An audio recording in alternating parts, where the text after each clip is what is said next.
Hi, welcome back to another episode of ProducerGrind podcast. Carrington and JB with me. Yo. Kio in the building. What's good, bro? What's good? Thanks for having me. I mean, I always watch the show, so, pretty special to be on here. Appreciate it. Definitely appreciate that, man.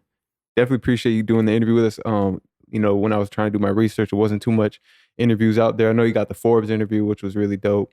But I also seen you tweet like you ain't really with all the interviews. Nah, because like they like, especially the one that's in the Netherlands. I mean, I live in the Netherlands, so I usually do like the interviews over there.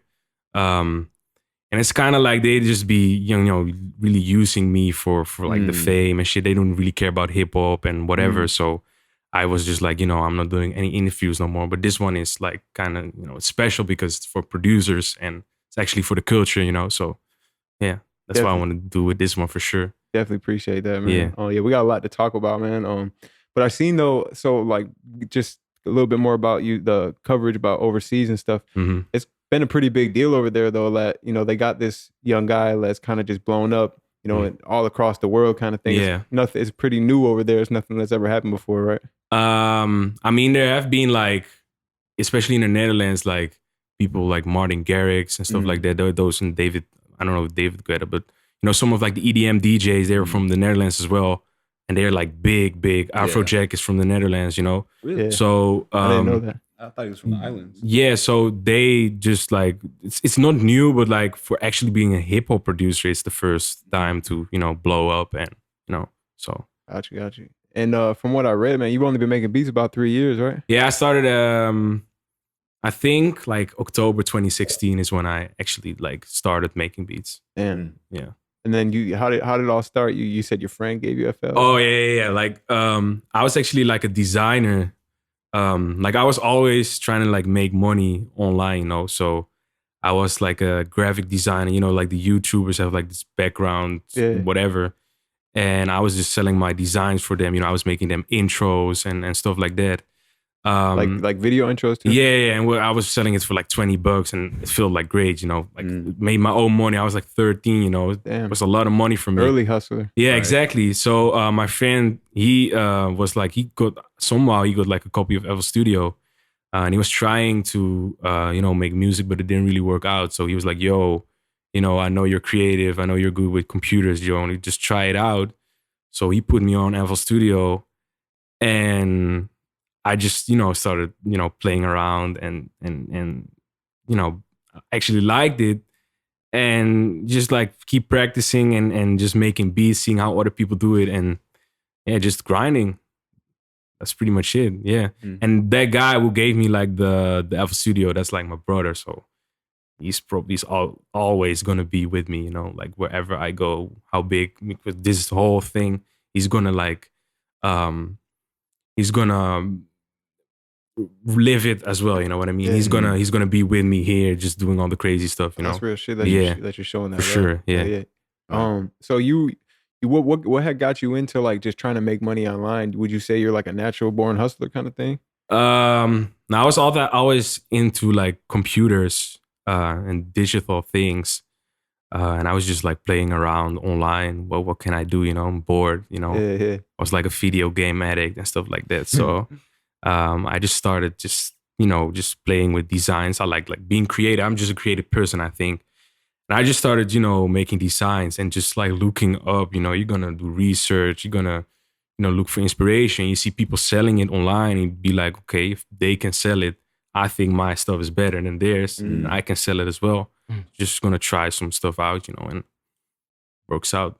And then how long were you making beats until you felt ready to sell them online or temp? I think like 4 months. Damn. Like 4 months. After 4 months, I was like, okay, let me just try to, make some money. Just put it on. That's when I started putting it on YouTube.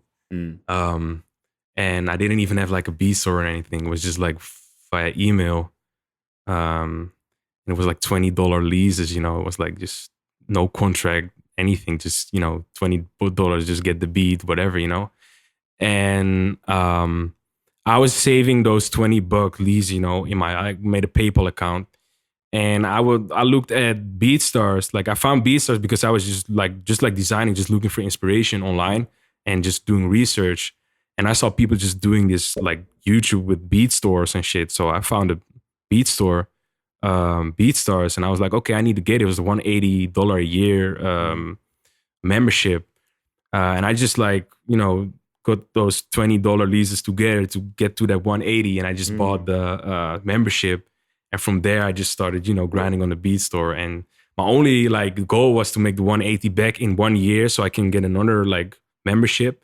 But like 1 month, I already made it back. So after that, I was just like, spending money on equipment, stuff like that, So that's pretty much the story of me just starting to sell beats online. When you first started selling beats online, did you know about like all the like putting money behind Facebook ads and? No. Like I like just found out about it like a couple months ago that people were actually like using Facebook and stuff like that. I was just like posting online and just hoping, to like, sell something. Right. That was like the only goal. I wasn't even like thinking about placements or anything. It was just like, oh, I can make some money off this. Let's just try it, Right. Yeah.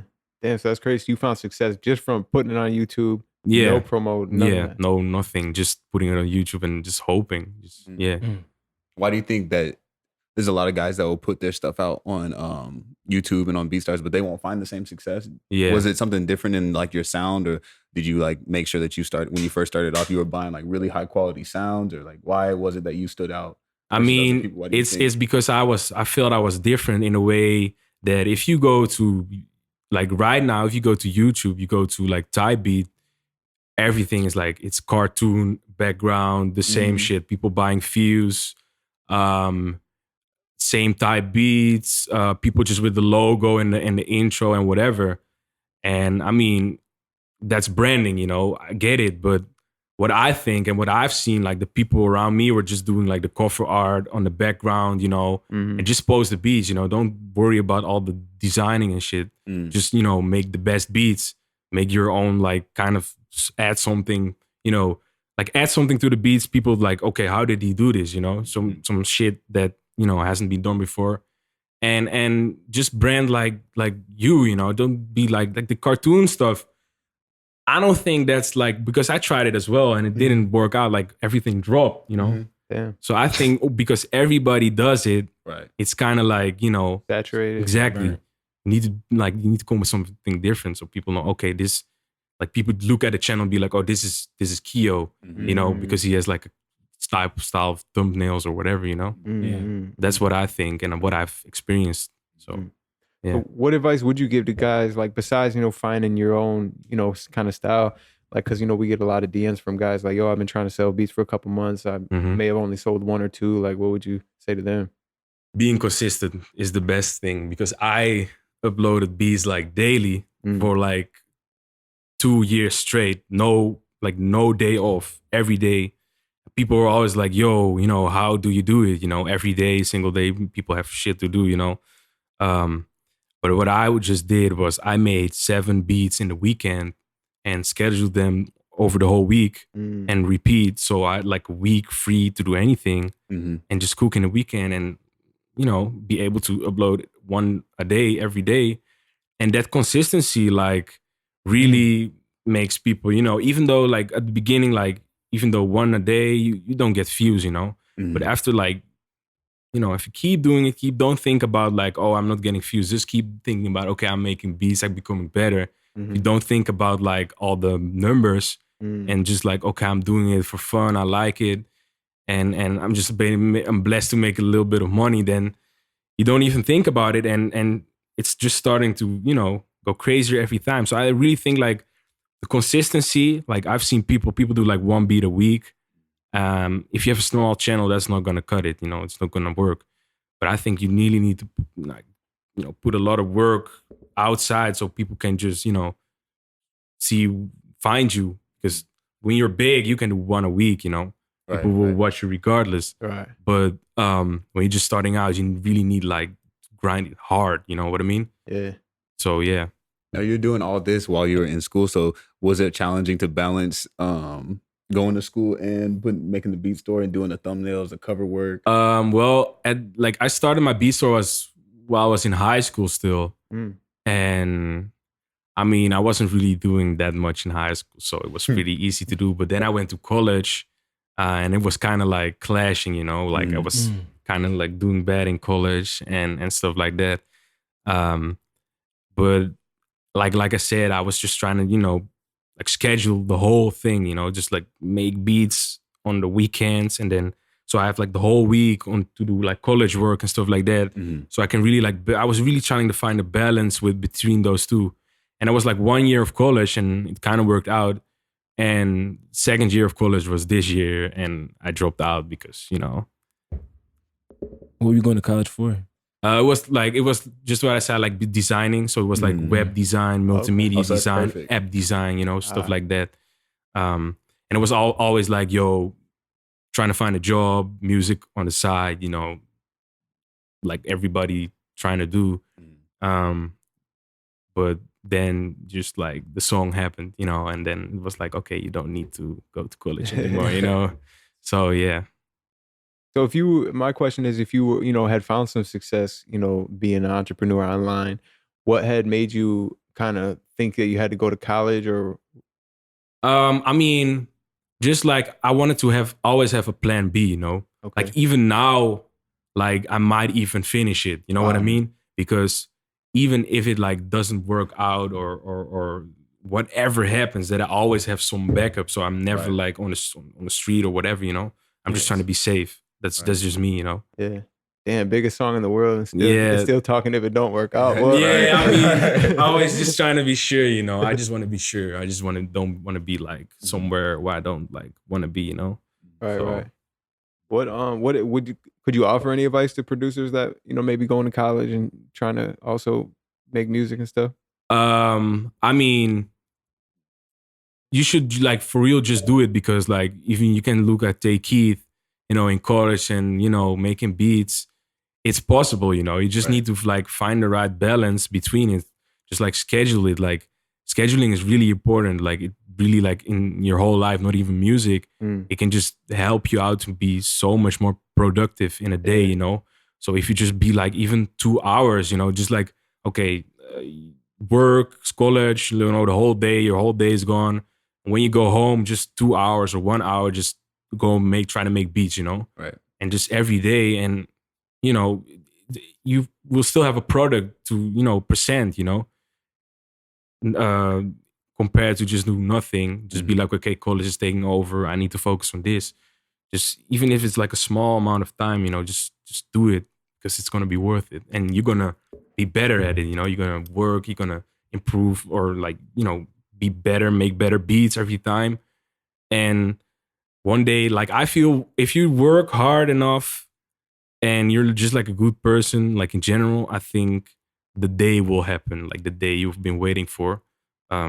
Like for me, the day I was waiting for, like around this year, was just like a simple placement, so I could just build from there. Yeah.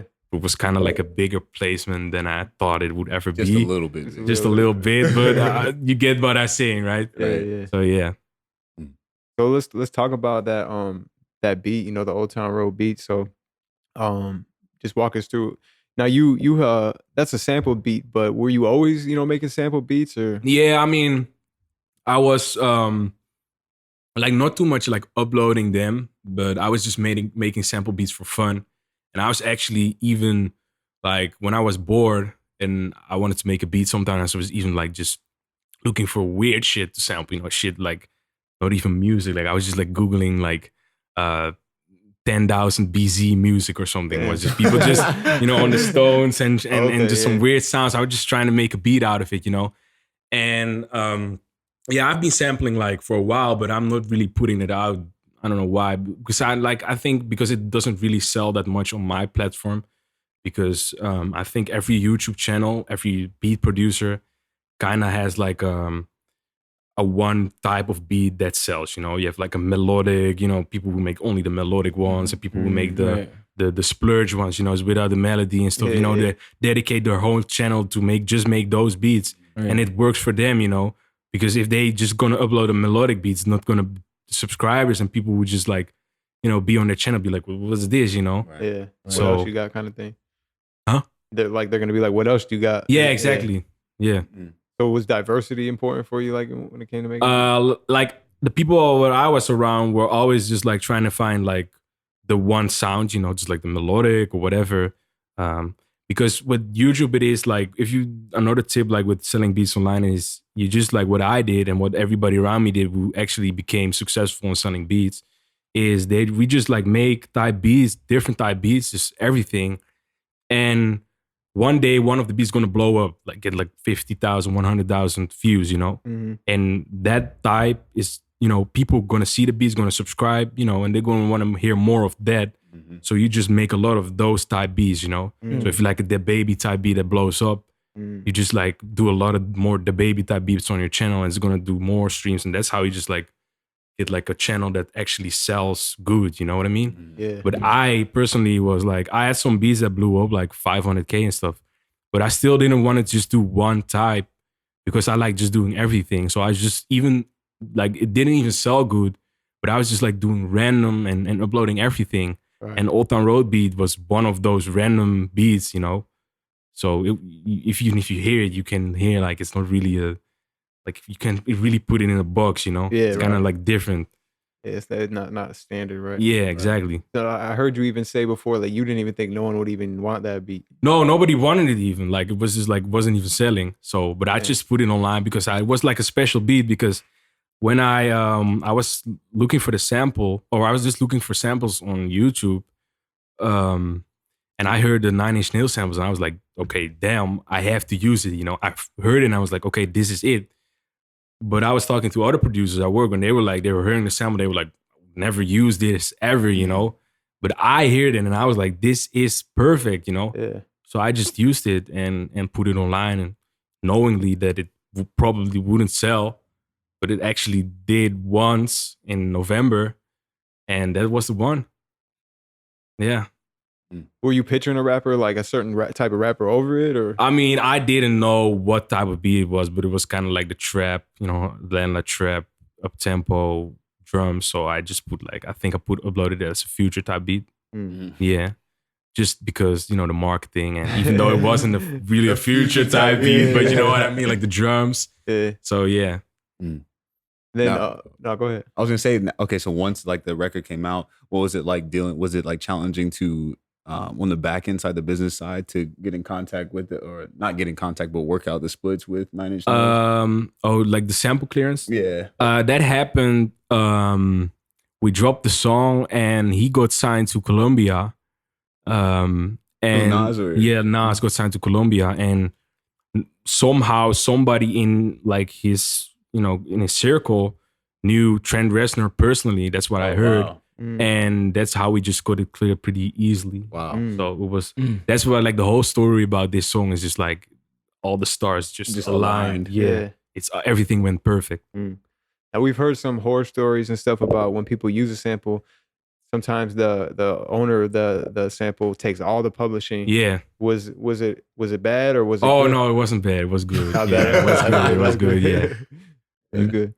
So definitely, because one of the fan questions we had put, let's get to that one, was from Type O, actually, our guy Type O. He said, Type O. Yeah, he said a lot of producers stay away from sampling for fear of clearance difficulty, costs, etc. Has the success of Old Town Road and the sampling of 9 Inch Nails changed your view on sampling at all? And how do you feel about the process now that you've gone through it? I mean, I think what happened with Old Town Road was actually lucky with like the sample that it went so easily. Yeah. It was actually lucky because if you know like Lucid Dreams and stuff like that, you know, it can get pretty bad. And even if you drop, like even if you clear it before the song drops, they can still take like 95 and you still have to take it, you know. They can take 100, right? They can take 100 and they can even like deny it, so you can't even drop it. Right. So I'm trying to stay away from sampling for sure. Right. I hear you. So what happened? So he bought the beat, and then how long did he reach out to you? Or no, he didn't. Like that's the funny story. Like he bought the beat in November, and Old Town Road officially dropped December 2nd. That's when I like on sound. It was only on SoundCloud. But when people buy beats, they don't have to like notify you. You know, you just make the music. Right. Just you know, you get the contract, everything. And it dropped on December 2nd, and I found about it pretty early. It was December 10th or like 15. Wow. I was on Instagram and somebody said like, yo, he was like Lil Nas. He has like 1,000 followers on Instagram, and he made a meme himself that he was dancing on a song, like on his own page. And it was like he was dancing on a drop, so you heard my producer tag on it. And somebody knew that it was my tag, and he was like, "Yo, I hear your tag. This is your beat. Check it out." So I checked it out. I was like, "Okay, I kind of like it." So I was just trying to find the song, the name. I went through the comment section and I found Old Town Road Lil Nas X. So I searched it on SoundCloud, and it had like 15,000 streams or something like that. It wasn't even doing that good. Was that your most successful song at that point though? Yeah, like 15,000 was like, what I know You're of. like, oh, okay. Yeah, what I know of, because like they don't notify me. So, but it was, and I just reached out to him on Instagram. I was like, yo, I kind of like the song. Send me the cover art so I can promote it on my page. I had like 300 followers. And from there, we just started building a relationship. But he bought a lease, which means that he can only do certain things with the beat, with the song. So when it gets like a certain amount of streams or sales, you have to like buy another lease or upgrade it or whatever. That's in the contract. Which was the case because it started to, getting streams eventually. But I was just like I was building a relationship with him. So I was not going to be the guy that'd be like, oh, yo, you getting too many streams. You got to redo it. I was just like promoting it with him, just building with him. I was like, the contract, whatever, we'll get to that later, And yeah, it started to just take off like crazy. And like when he got signed, I think they gave me a new agreement for the song, because like the old one with the lease, was kind of just like a template. And they just got a new one just to buy the beat and the splits and everything. And yeah. Was that something that you had a lawyer with, or? Yeah, I had a lawyer for that. Yeah. Okay, Now, okay, so when Old Town Road first dropped, right, it was just Lil Nas, and then when Billy Ray Cyrus hopped on it, did anything else have to change on the business side as far as contracts? Yeah, the only thing that needed to be done was we had to give Billy a percentage. That was pretty much it. But I only think that wasn't even too long ago when we actually like cleared it. But yeah, we both gave a percentage to Billy. How was it doing business with them from overseas? Or were you coming back and forth? You mean with like the paperwork? Yes.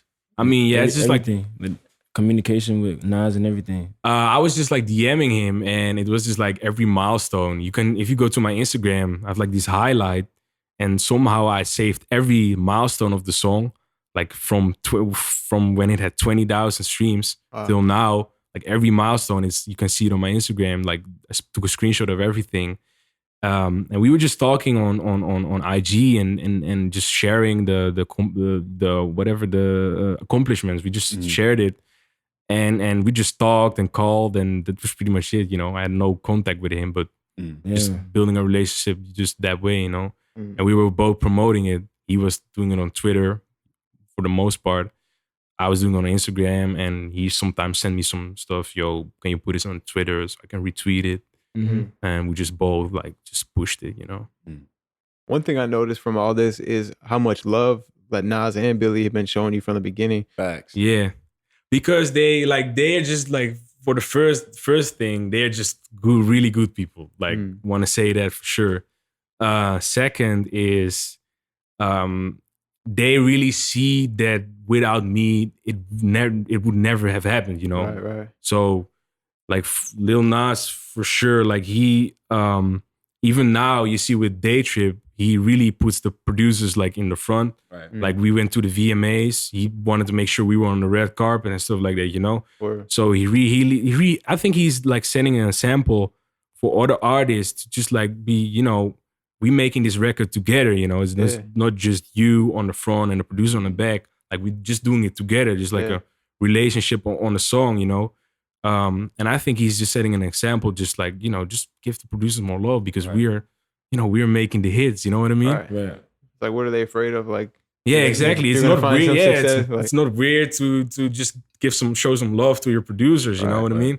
And then when Billy had that sign, I remember with the Right. whole controversy Oh, over yeah, VMA, or the CMAs or Yeah, that it sign. took off the Yeah. countries. Yeah. But that sign that he Oh, had that sign, posted, yeah, that was huge for the producer community, especially from someone that's as respected as Billy Ray Cyrus. Yeah, It's yeah. like kind of like sticking it to him. Exactly. Yeah, I was surprised my name was on there as well. But I think like Billy Ray isn't really like he's isn't really familiar with the way artists, like the artists in the hip hop scene think. They're just like, okay, I make the song, producers in the back, that's it. But Billy just thinks like, oh, we made the song with the three of us. I need to credit everybody, you know. He even credits, like if you go to his page, he even credits Trent Reznor and stuff. Even credits those, you know. He just credits everybody who worked on the song. And I think that's how it should be. Yeah, Right. definitely. Yeah. One of the things that always bothers me, and it's so common, is like, for instance, you go to a music video and you go to the description, they got everyone credited, but they never credit the producer. Yeah. Like 99% of the time, never. I don't even know why. Photographer, Yeah. the designer, everyone mix and crazy. master, but then the producer, nothing. Right. Oh yeah, somebody made the beat. You know what I mean? Who We just downloaded it Yeah. from a robot. It's And that's downloaded. why you need to put your tag in there so you can do it yourself, you know. So Yeah, people yeah. just hear it. Okay, it's his beat, you know what I mean? Yeah. Did you know who Billy Ray was before he even hopped on it? Oh yeah, because like I was back in the Netherlands, I was just watching, like when I was little, I was watching Hannah Montana. Yeah. And he played in the show, you know, he Yeah, played in yeah. there. So it was pretty weird to meet him, just like seeing him on TV when I was little and That's stuff. Yeah, crazy. it's really crazy. Yeah. That's like a surreal moment.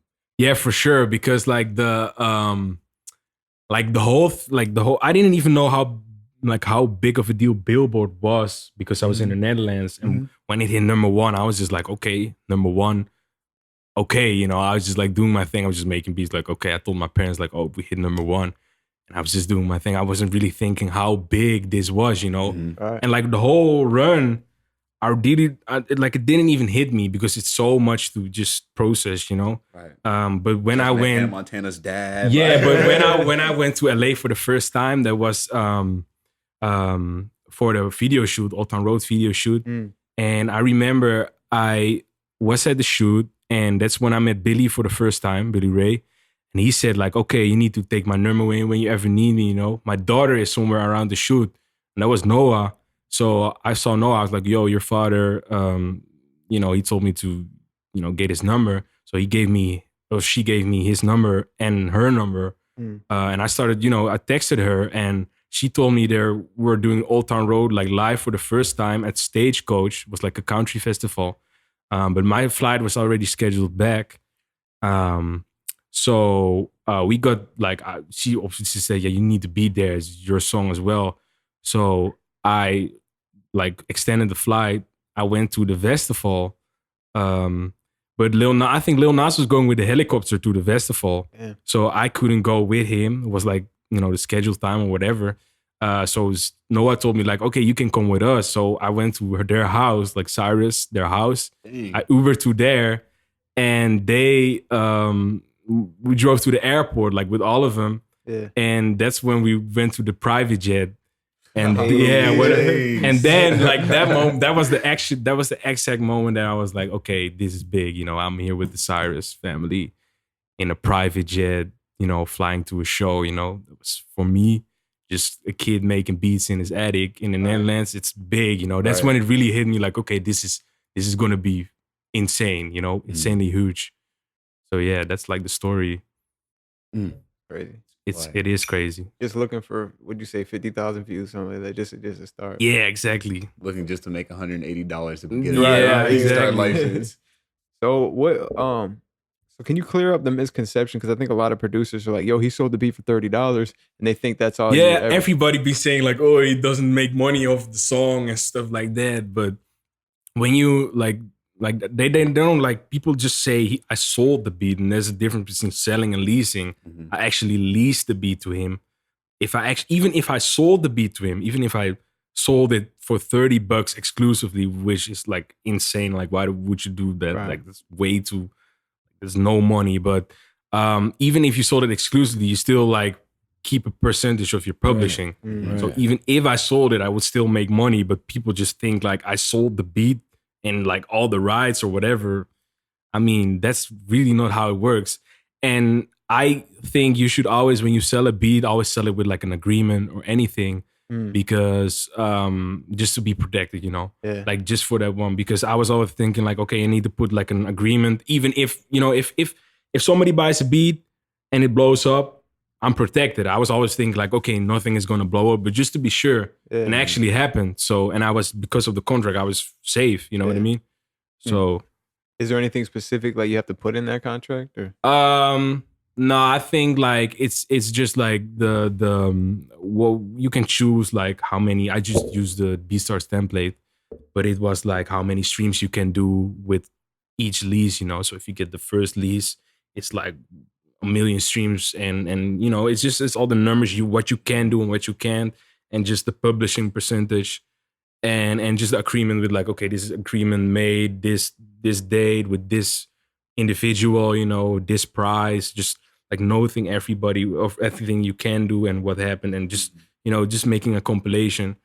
And that they pretty much signed the contract while when buying the beat.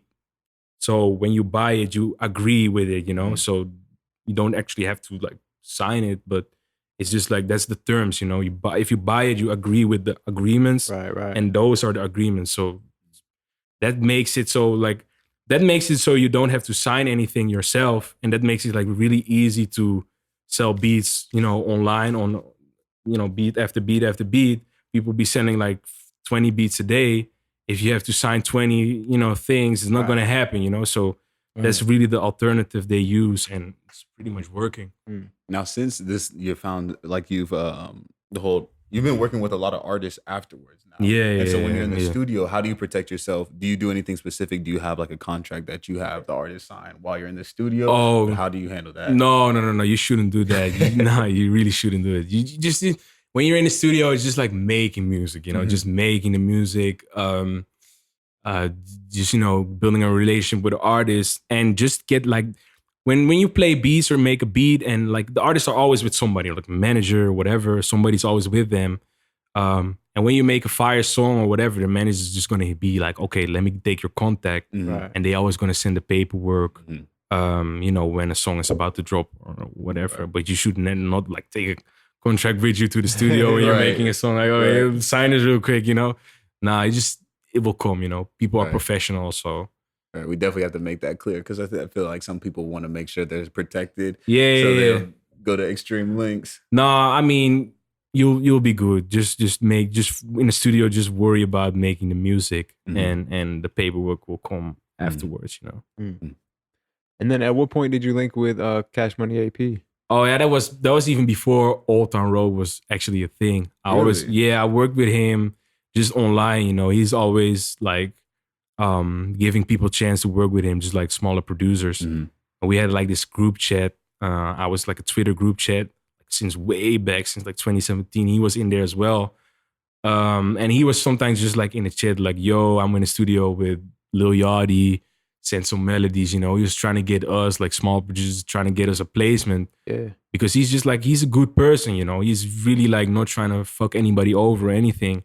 And we just via like the group chat, like we were just like always working, and like when Old Town Road just started to go crazier, I was just like kind of like, you know, getting worried about getting paid and everything, you know, just because I had no placements before, and I wasn't even in the country.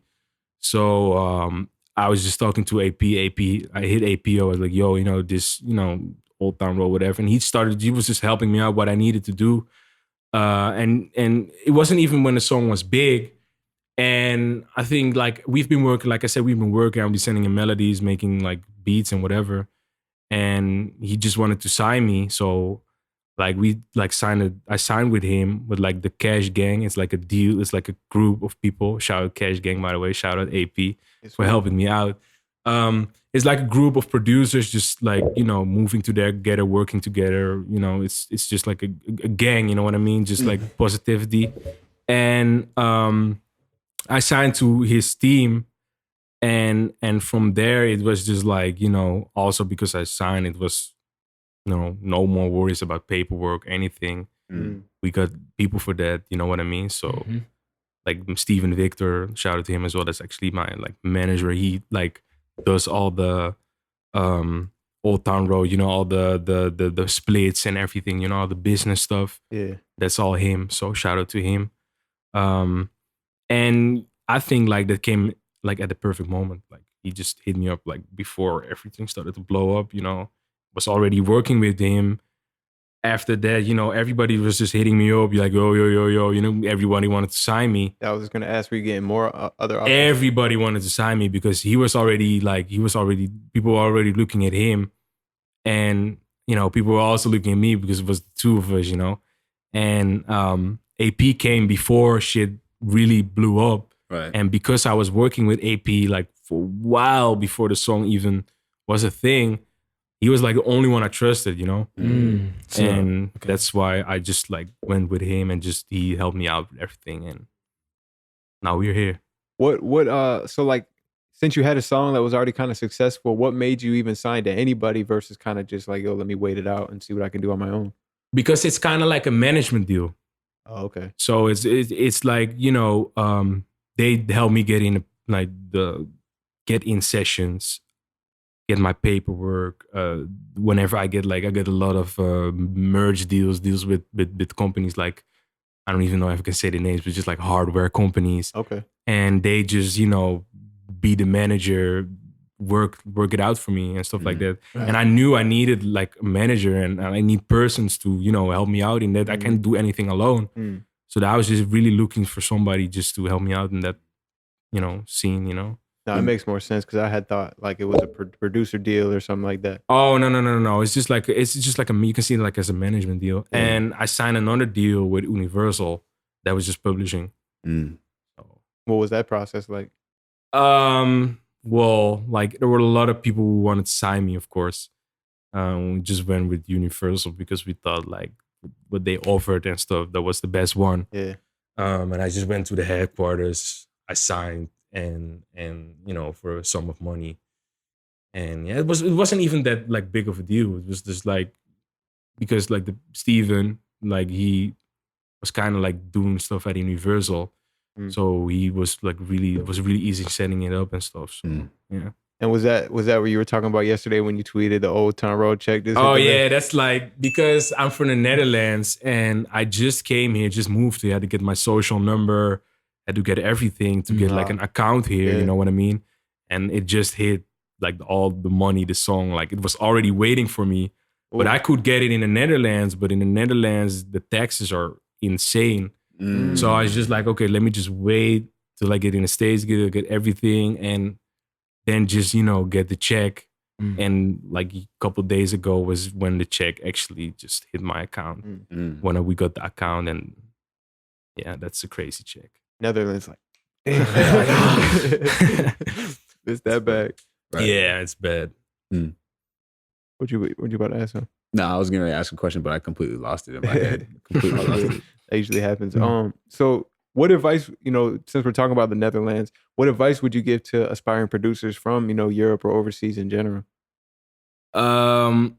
Like to get a placement or? It's like, so someone that was like you, they're just like, yo, I want to make music. I want to start working with artists. I want to make money. Like, it's like, to be honest, it's like from somebody from Europe, it's pretty impossible to get in the sessions here if you live in Europe, So you have to find another way. If your goal is to like just make money, then just like what I said earlier, just be consistent, upload online, put your shit out and stuff like that.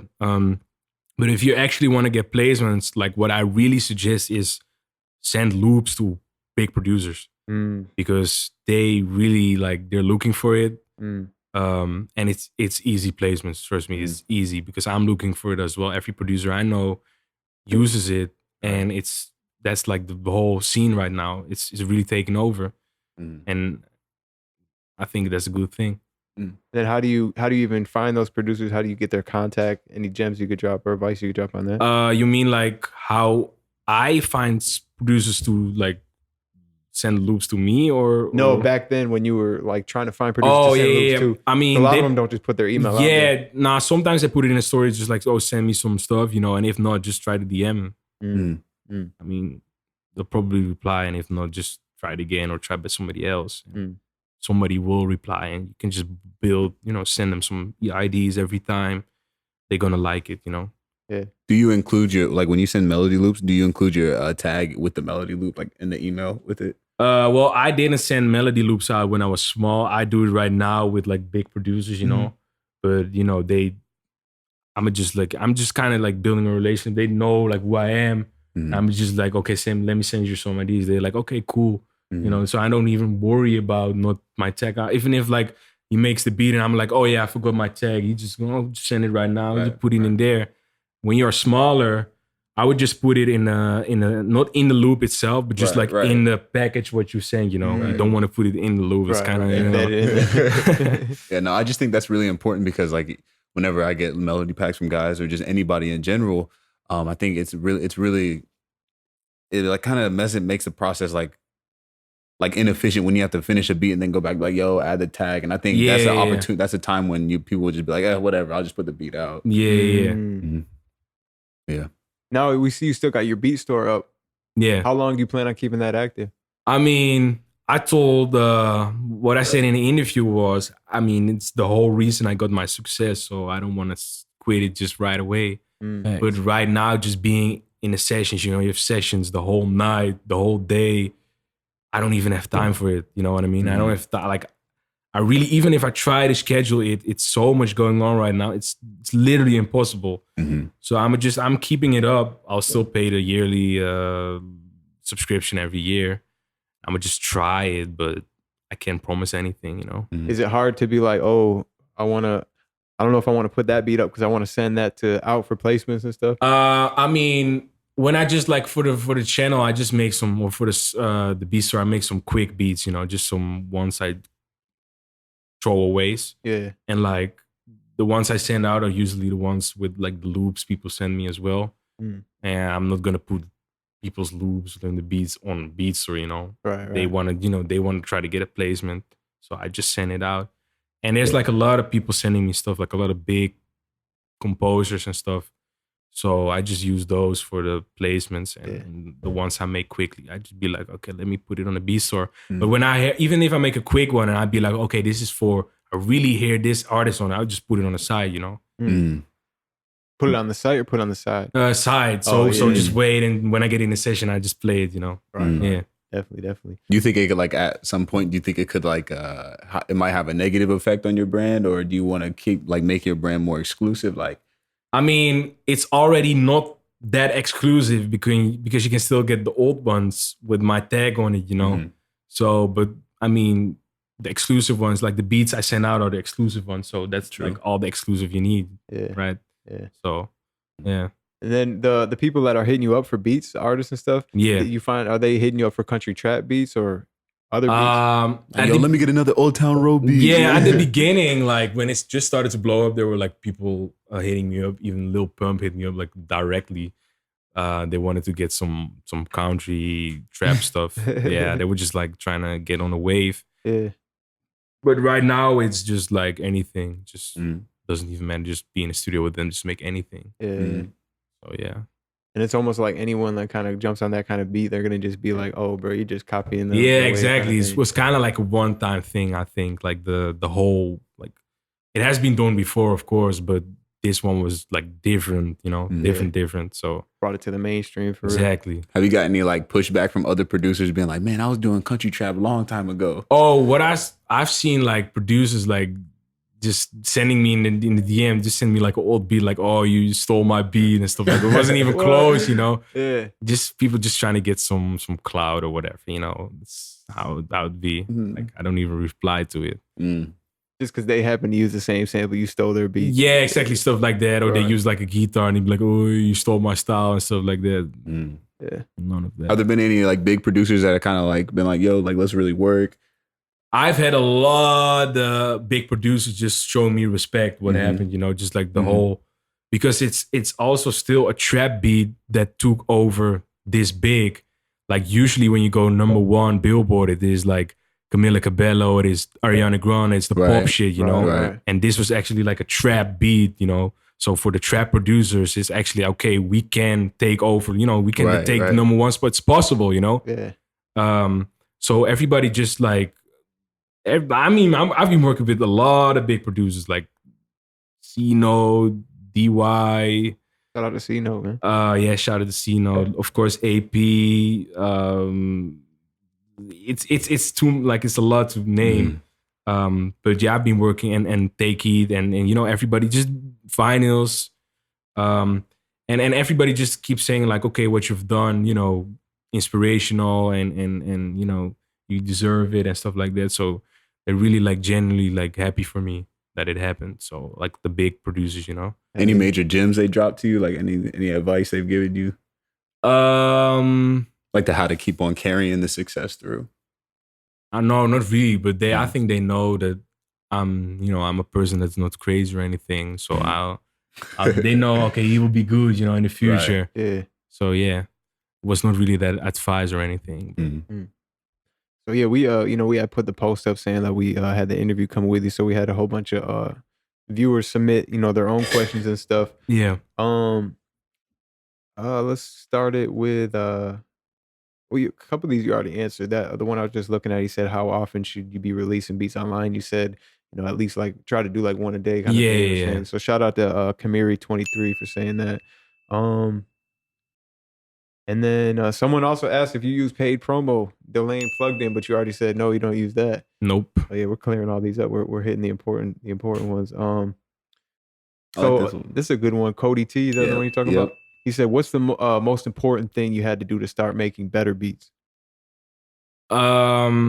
What I did was to like improve my sound.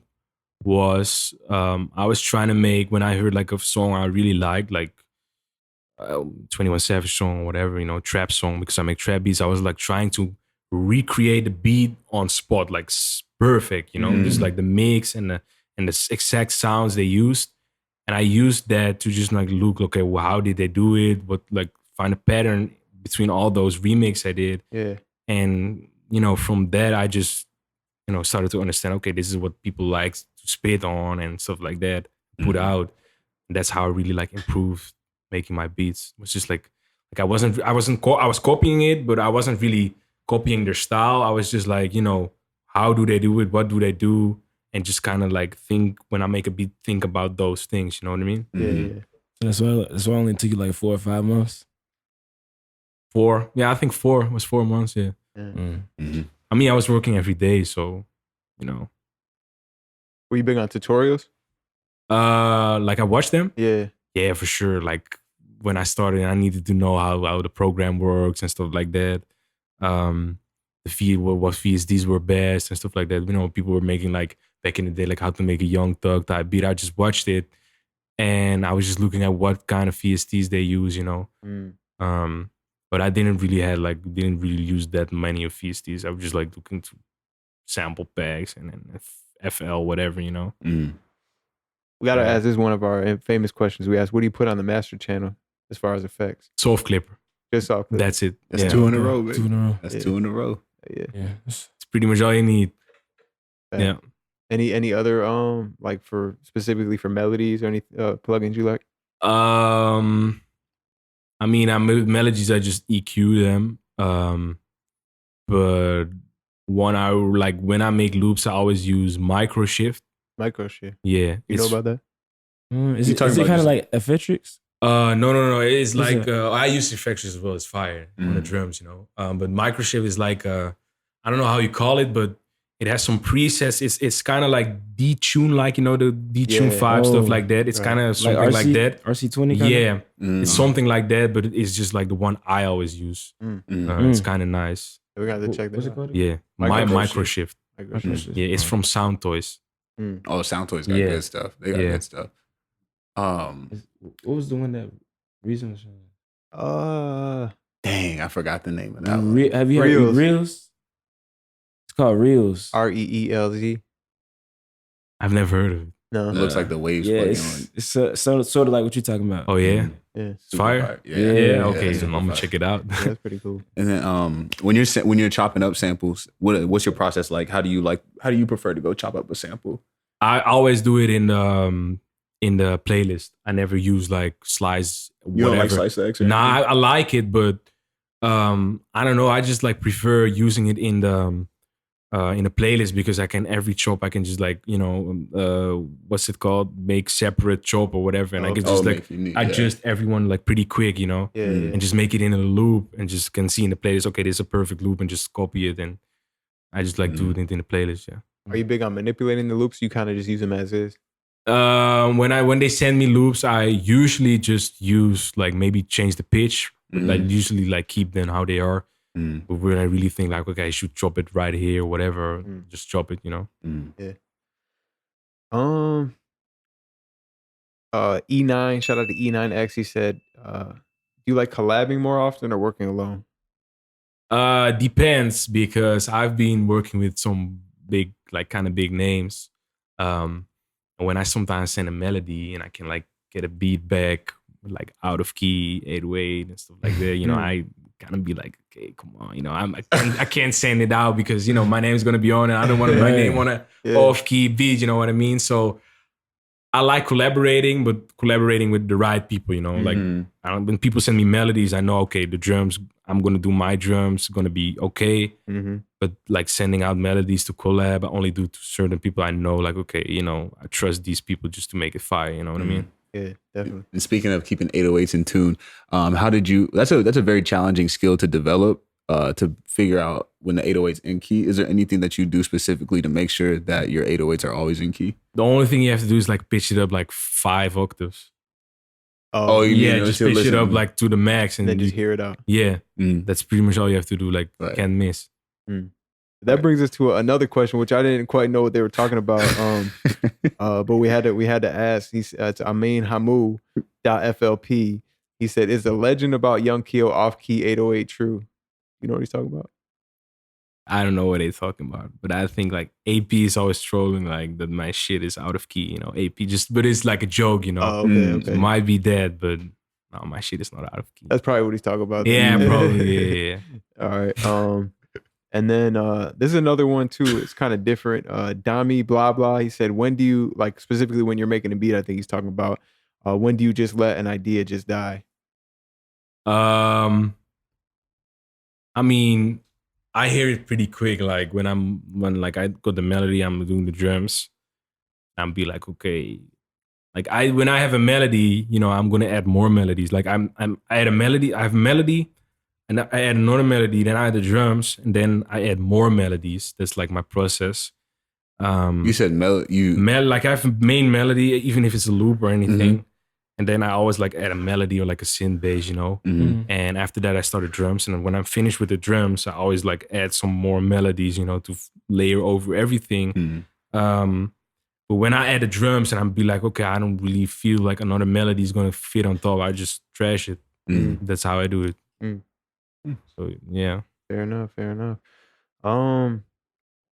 man. Last question. Did you see that you were on the Obama playlist? Oh yeah. I posted it on my Instagram. Yeah, that's crazy. Like that's some special list you're on. Like, really means a lot to me for sure. But like the song already has so many nominations and everything. So it's not a surprise, but it's still like still special, Yeah. How's this whole process been for you and your family? Like, what is that like? Oh yeah, with my family, it's crazy because. Like for me, it's just like, I'm the center point of everything. So for me, it's just, I'm kind of getting used to it. But for my family, it is like, even when they were like trying to, like they would, like I said, I didn't want to do interviews no more. So I was like ignoring everything on the Netherlands, like every news agency, everything. But they really wanted me, to speak up. So what they did, they found my real name, last name, looked up my last name and were trying to like find my family members in the register, and they just like spam called my family members and stuff like that. Yeah. So I was like pretty mad, I was like, the hell, So they've been doing that, and that's like kind of the annoying part. But yeah, like for the other part, they just be happy for me. Like they just support me in everything I do. They know this is what I am supposed to do. Because, this is a big sign that this is what I was made for. Yeah. And they just support me. That's pretty much it. Yeah. Was it always like that? Yeah, it was always like that. They always supported, my parents always supported me making music, making beats, even though it was loud, you know. They Turn just that noise off. Yeah, they just let me do my thing. I only had like a rule, like after 10, you have to turn the speakers off. Just go on with my headphones, you know. Yeah. That was just it. I just could do my thing like always. And that was like the only thing I was doing. I wasn't really like you know, actually partying or all that stuff. You know, I was just like actually making beats, go to school, get home, sport, making beats. That was like my whole thing because it was making me money. It was my job. So I actually had like motivation to, okay, let's go crazy. You know what I mean? So yeah.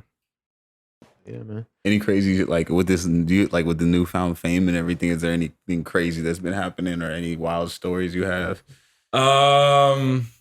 I mean, like I said, I've only been in the Netherlands or in the States in a total of like 4 weeks. Yeah.